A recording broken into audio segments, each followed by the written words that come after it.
Jumpa lagi di channel 0 per 0 dengan Pak Git. Bahasan kali ini masih berkutat di situ-situ aja ya, berdasarkan komentar dari teman-teman. Kita lihat ke komen dari teman-teman ya, salah satunya adalah ini.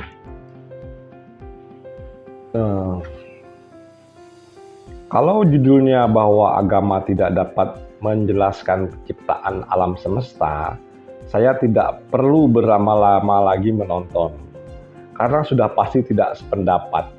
Anda menyudutkan agama, saya pun menyudutkan pemahaman Anda. Gitu teman-teman, ini dari siapa nih ya?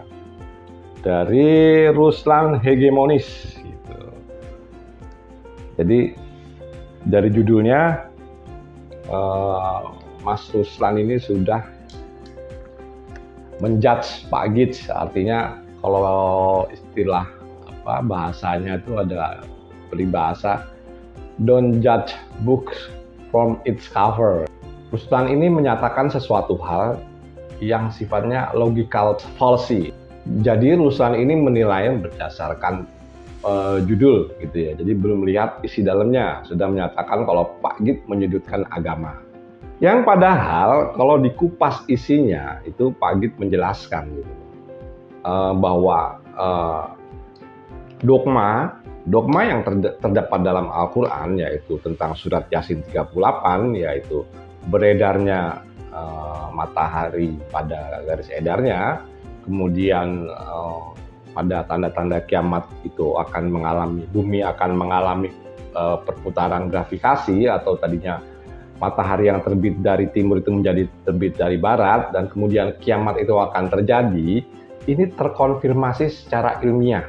Maksud Pak Git ini mengajak untuk berpikir dan berpikir, karena akal yang diberikan Tuhan kepada kita itu adalah suatu anugerah yang sangat besar. Dan Pak Git itu tidak menyudutkan agama sama sekali, cuman mengkritik orang-orang yang beragama. Mereka banyakkan terbuai oleh dogma, tidak mau berpikir, gitu teman-teman.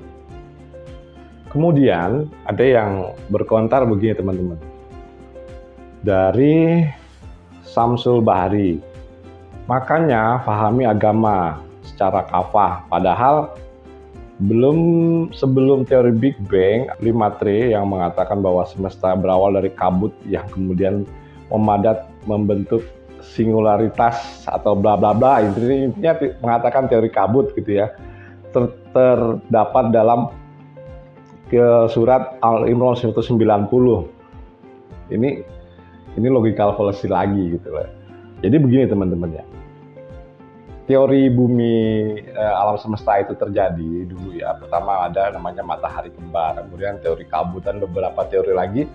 Yang terakhir adalah teori Big Bang oleh George Lemaitre, yang kebetulan beliau sendiri adalah seorang pastor Katolik ya. Jadi penemu Big Bang ini fisikawan yang pastor Katolik. Tapi Pak Git geser dulu gitu. Pak Git membahas ini dulu. Ini menjelaskan, jadi banyak lagi teman-teman ini yang menjelaskan teori kabut di Al-Quran gitu ya. Nah, sejak teori Big Bang ini ada, teori kabut ini sudah tidak terpakai teman-teman. Teori kabut ini udah lama, ini itu di abad 18 malah sebelum Big Bang. Jadinya begitu itu teori pertama itu katakan teori matahari kembar ini salah, kemudian teori kabut ya. Kemudian teori kabut ini juga terbantahkan oleh Big Bang, dan sampai 1964 Big Bang ini belum terbantahkan gitu loh teman-teman. Jadi kalau teman-teman ini mengangkat dogma yang sudah tidak terkonfirmasi kan malah lucu gitu, logikanya di mana? Pak Git intinya suka teman-teman mengajukan komentar, membuat istilahnya argumen-argumen itu suka aja gitu. Jadi artinya kita akan membahas dengan argumen-argumen teman-teman ini, yang sebetulnya teori kabut ini adalah kalau nggak salah itu 1755 itu sudah terbantahkan dengan teori Big Bang gitu. Jadi kalau dogma ini sudah terbantahkan, artinya tidak terkonfirmasi secara ilmiah, itu jangan dipakai lagi teman-teman. Nanti malah yang ada diketawain sama orang-orang yang bisa mikir gitu loh. Loh ini udah dibantah, maksudnya teori ini udah kalah dengan teori ini. Kenapa ini malah dimunculkan? Yang akhirnya nanti kan malah kelihatan apa ya? Malah sebetulnya kita melihatkan kebodohan kita sendiri. Wong ini sudah nggak kepake kok. Udah ada teori yang baru gitu kan, sudah kalah dengan teori yang baru. Nah, ini kan harusnya jangan dipakai lagi.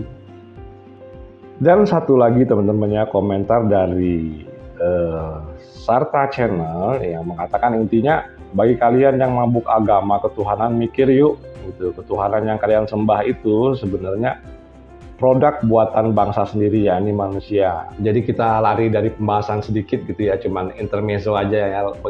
Agama itu buatan dari manusia sih masuk akal, karena Tuhan itu menciptakan manusia, kemudian manusia mempersepsikan Tuhan dengan cara mereka sendiri-sendiri, hingga terbentuklah macam-macam agama yang mungkin pada saat ini total jumlah agama itu adalah 4.200 agama. Baik, kita lari ke pokok permasalahan tadi yang intinya berpikir logis dan objektif ini memang sulit, teman-teman. Untuk itu kita simak dari Buya Sakur. Berpikir objektif itu bukan hal yang mudah ya. Bahasa Arabnya objektif itu adalah an-nadhrah al-mawdu'iyyah, sesuatu yang objektif. Apa? An-nadhru ala ma huwa alaihi, melihat apa adanya. Ini saja belum tentu bisa orang menilai secara objektif. Saya belajar objektif itu berpuluh-puluh tahun, dan saya sering terjebak menjadi subjektif lagi. Ya karena subjektivitas dan relativitas itu selalu melekat dengan diri kita. Jadi menghilangkan kepentingan pribadi, kepentingan golongan, semua kepentingan.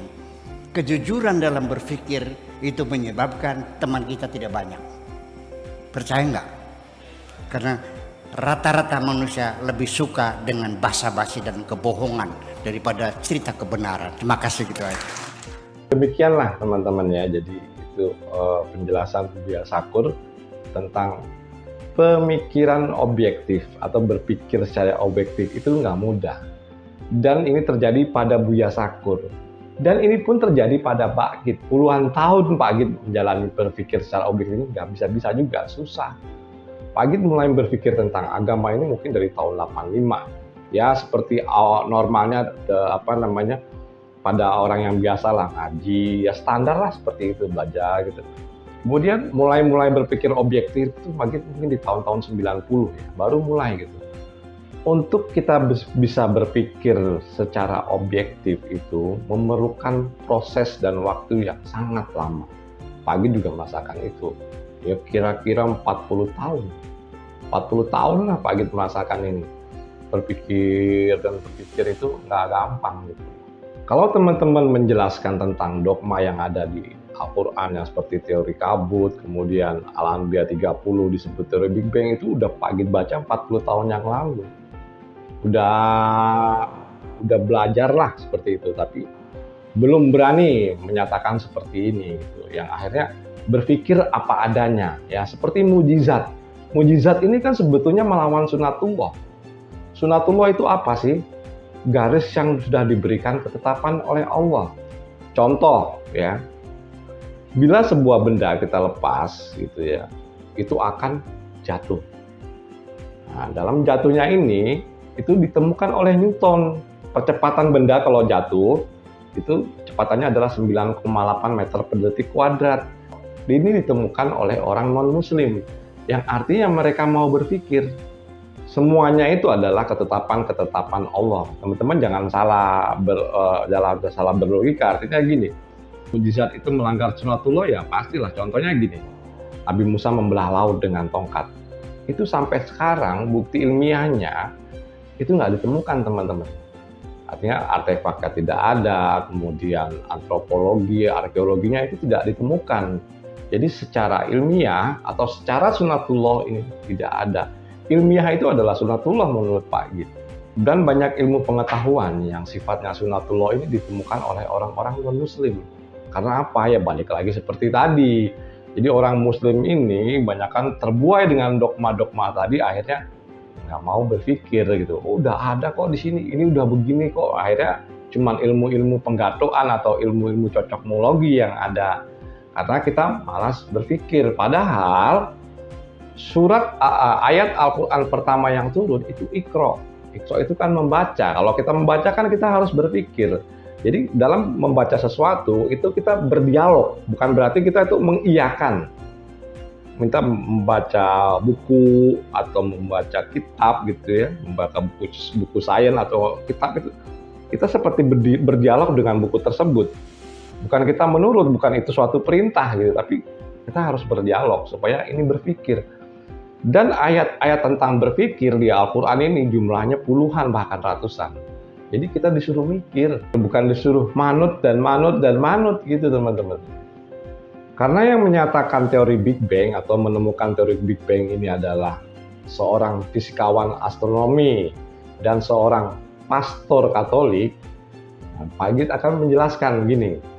Jadi kalau di Katolik itu, ya Pak Git tidak mendalami, tapi intinya dunia itu atau alam semesta ini tercipta dalam berapa hari gitu ya, 6 hari, ya seperti inilah terlihat. Nah, si George Lamaitre ini penemu Big Bang itu kan tidak mau percaya aja dengan dogma tersebut. Ini membuat beliau atau penemu teori Big Bang ini berpikir, padahal dia seorang pastor. Kalau di Islam gitu kan dia seorang ulama gitu, tapi kan nggak percaya gitu aja dengan dogma.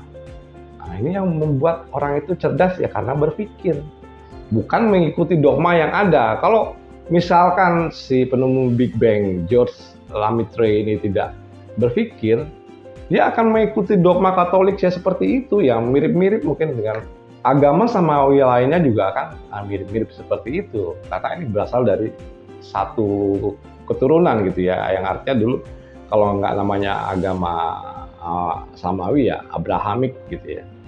Intinya sih cuma itu ya, supaya kita mau berpikir dan jadi manusia-manusia cerdas gitu, yang bukan hanya terkungkung dengan dogma. Bahkan seorang pastor Katolik ya, si George Lamaitre ini pun dia nggak mau terkungkung dengan dogma Katolik. Yang akhirnya beliau menemukan teori Big Bang. Mungkin saja suatu hari ini akan berubah bila ada temuan yang lebih baik dari Big Bang. Oke, kita buat kesimpulannya. Yang pertama, don't judge books by its cover. Jadi jangan lihat dulu dari judulnya gitu loh, dilihat dulu isinya. Pak Git sama sekali tidak menyudutkan agama ya. Yang Pak Git lakukan adalah mengkritik pikirannya orang-orang yang beragama gitu, yang hanya percaya kepada dogma saja, tidak mau berpikir. Itu yang pertama. Yang kedua, sesuatu yang sifatnya mujizat itu melanggar sunatullah. Hukum Allah itu adalah sesuatu yang pasti. Seperti penemuan konstanta tadi ya, konstanta gravitasi bumi yang 9,8 meter per detik kuadrat, atau masih banyak lagi ya, misalnya kita mencari luas sebuah lingkaran gitu kan, ada yang namanya V yang 22/7 3,14. Itulah adalah sunatullah, ada hukum-hukum Allah yang harus ditemukan dengan cara berpikir, bukan cara mengambil dogma.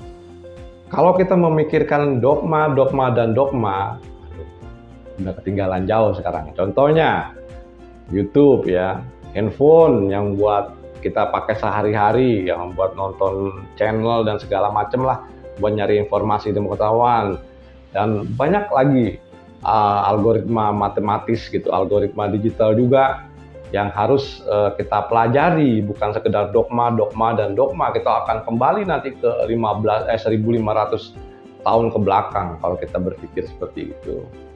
Dan yang terakhir adalah bahkan seorang penemu teori Big Bang yang bernama George Lamaitre ya, pada penemukan pada tahun 1927, ini adalah seorang pastor yang beliau juga melawan terhadap dogma pada agamanya sendiri.